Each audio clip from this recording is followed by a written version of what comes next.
আমরা বিষয়টা মনে রাখবা যে যখন আমরা পাঠ করবো একটা ধারাবাহিক একটা রুকু থাকবে, এরপর বিষয়ভিত্তিক থাকবে আমাদের, এবং সপ্তাহে একদিন থাকে এই শুক্রবার, বুঝছো?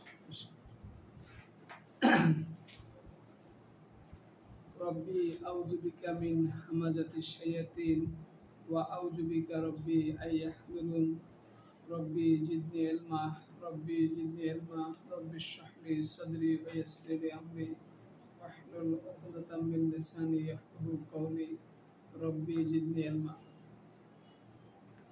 হে আমাদের সৃষ্টিকর্তা প্রতিপালক, শয়তানের ওয়াসওয়াসা থেকে তোমার কাছে আশ্রয় চাই, আর শয়তান যেন আমাদের কাছে উপস্থিত হতে না পারে এর জন্য তোমার কাছে আশ্রয় চাই।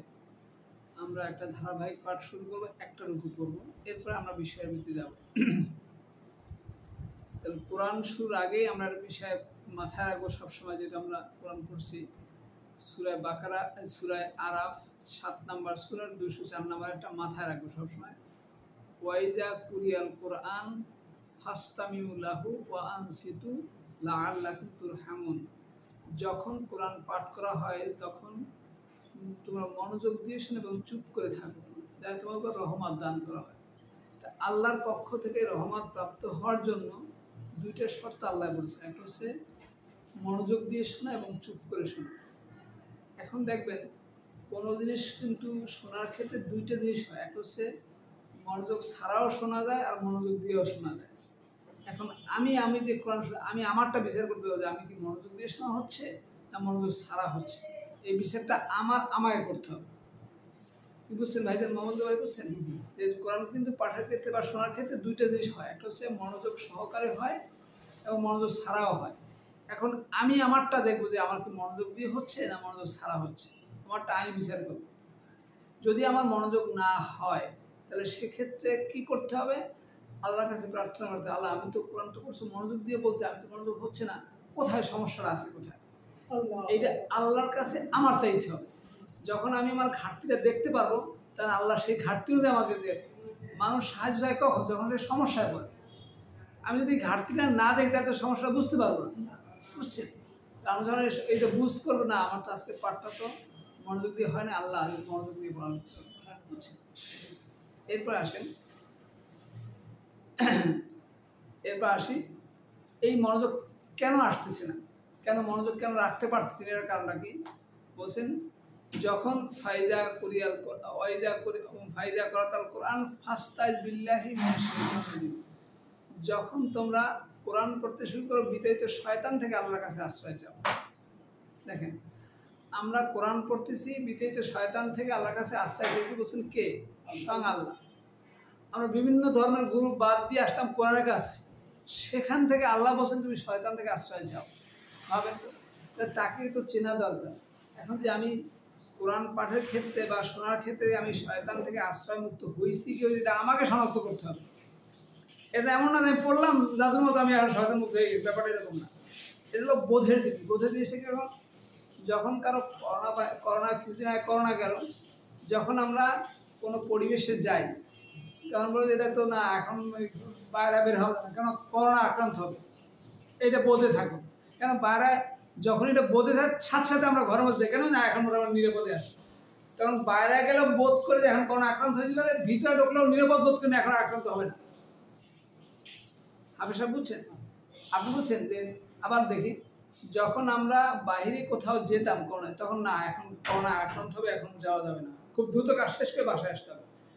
দুইটা অবস্থান, যখন আমরা বাইরে থাকি তখনও বোধ করি যে করোনা আক্রান্ত হতে পারে যে কোনো সময়, আর যখন আমরা বাসার ভিতরে ঢুকি তখন না এখন একটা নিরাপদ না, এখন মোটামুটি নিরাপদ হয়ে গেছে। কিন্তু যখন আমরা এই যে কোরআন পড়ে যখন আশ্রয় চাইলাম, আমি কি এরকম নিরাপদ বোধ করি না আমি মোটামুটি নিরাপদে আছি, এরকম বোধ আসে কিনা? অবশ্যই আসে না। তাহলে এটাও একটা গ্যাপ। কোরআন পড়তেছি কিন্তু শয়তান থেকে আশ্রয় চাইতেছি, কিন্তু আমাদের কিন্তু বোধটাই কাজ করছে না। বিষয়টা বুঝছেন ভাইজান? বুঝছেন আপনি? হায়দার বুঝছেন? তা যখন আমরা এই দুইটা জিনিস করবো, যে আমরা কি দেখবো, আমার মনোযোগ দিয়ে কোরআন পাঠ হচ্ছে কিনা আমি আমাকে মনিটরিং করবো, আমি আমাকে দেখবো, উনি তো এসে দেখবেন আপনাকে, বা আমি আপনাকে দেখতে পারবো না, ঠিক আছে? আবার যখন শয়তান থেকে আশ্রয় চাবো, সত্যিকার শয়তান থেকে আশ্রয় চাইছে, শয়তান থেকে সত্যিকার শয়তানের মধ্যে আছে কিনা, আবার শয়তান থেকে আশ্রয় আমি শয়তান নিরাপদ থেকে আল্লাহর আশ্রয় আছে কিনা, এটা আমি আমাকে দেখবো, ঠিক আছে? তাহলে এটা দুজনেই দেখলাম।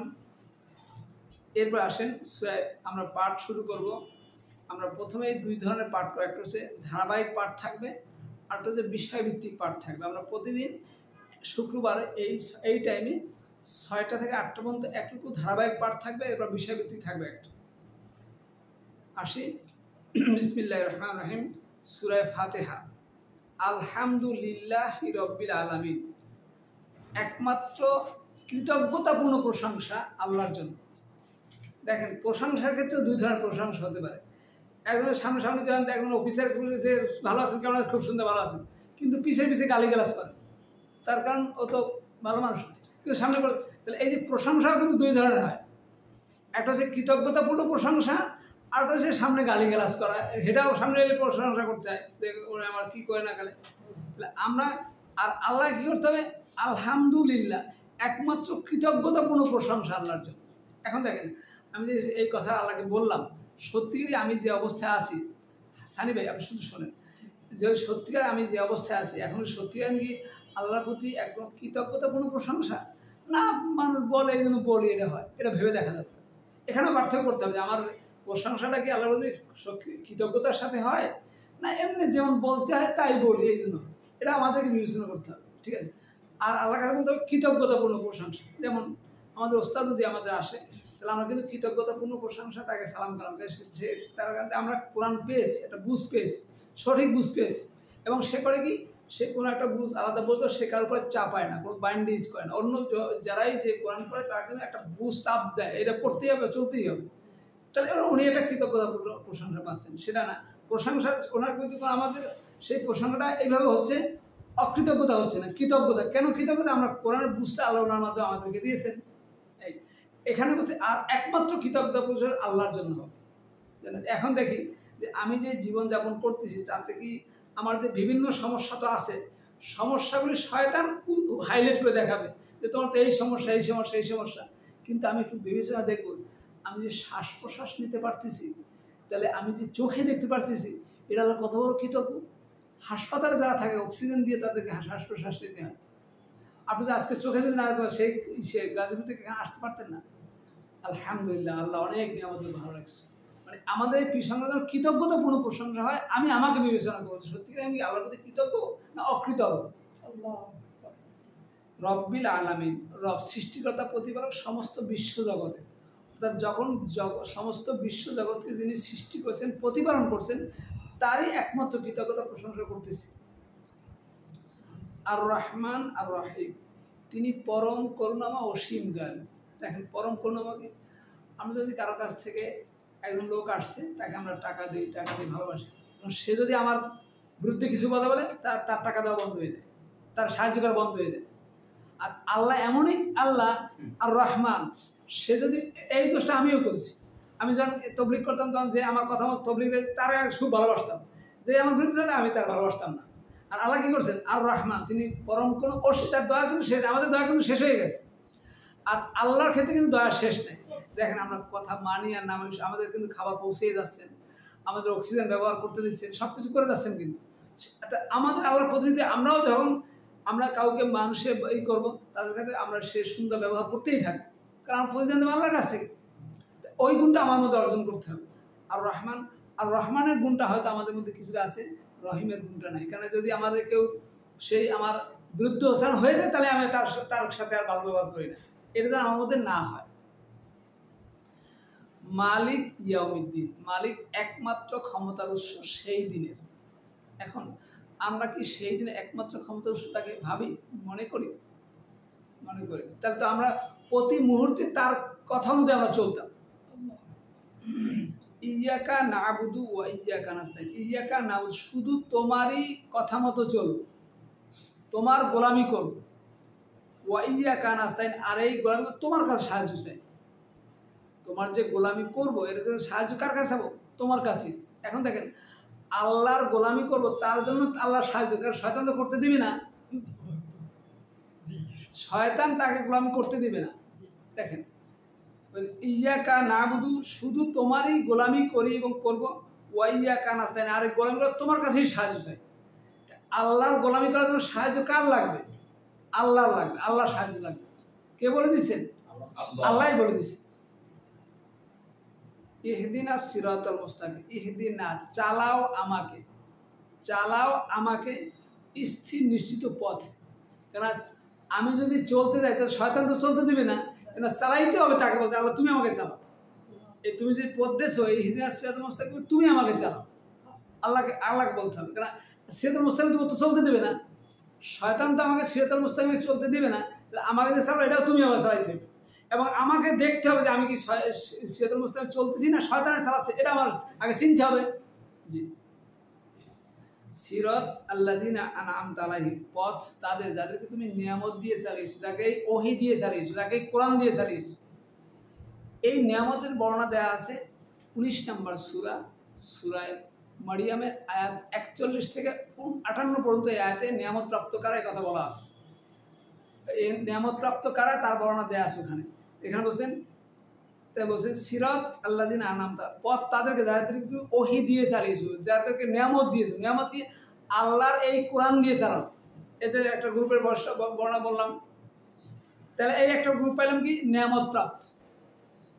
গায়রিল মাগদুবি আলাইহিম, নয় তাদের পথ যারা অভিশপ্ত হয়েছে, যারা অভিশপ্ত তাদের পথটাও নাই। অভিশপ্ত যারা আল্লাহ খোদা কিছুই মানে না, এটা একটা অভিশপ্ত পথ আছে, আল্লাহ খোদা মানে না। অভিশপ্তের পথ নয়, ওয়ালা আদ-দাল্লিন, আর যারা পথ ভ্রষ্টও নয়।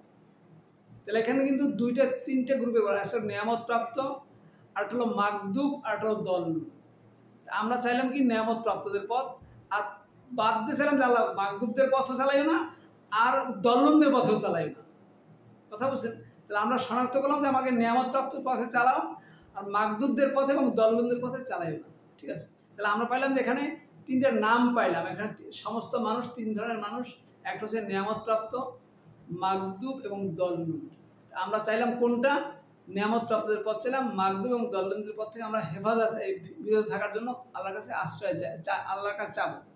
এখন আমাকে তো শনাক্ত করতে হবে যে আমি কি নিয়ামত প্রাপ্তদের মধ্যে আছি, না মাগদুবদের মধ্যে আছি, না দল্লুনদের মধ্যে আছি। এই শনাক্তের কথা এর পথে আমাদের শুরু হয়েছে সূরা বাকারা থেকে। তাহলে আজকে আমাদের পাঠ থাকলে এ পর্যন্ত সূরা ফাতিহার, যে আমরা তিনটা নাম পাইলাম, তিনটা গ্রুপ পাইলাম। একটা হচ্ছে নিয়ামত প্রাপ্ত, মাগদুব এবং দল্লুন। এখন আমি আমাকে শনাক্ত করবো যে আমি কোন দলের মধ্যে আমার অবস্থান আছে। আমি কি নিয়ামত প্রাপ্তদের মধ্যে আছি, না মাগদুবদের মধ্যে আছি, না দল্লুনদের মধ্যে আছি। আল্লাহ, আমরা এই সূরা ফাতিহাটা এই পর্যন্ত পড়লাম। আল্লাহ এখানে যা বলছেন, আল্লাহ রাসূল যে বুঝটা বুঝেছেন, আমি যেন সেই বুঝ দিয়ে আল্লাহ যেন আমাদেরকে চালায়। আর শয়তান তো বসে আছে, রব্বানা আমান্না বিমা আনজালতা ওয়াত্তাবা'না রাসূল ফাকতুবনা মা'আশ শাহিদিন।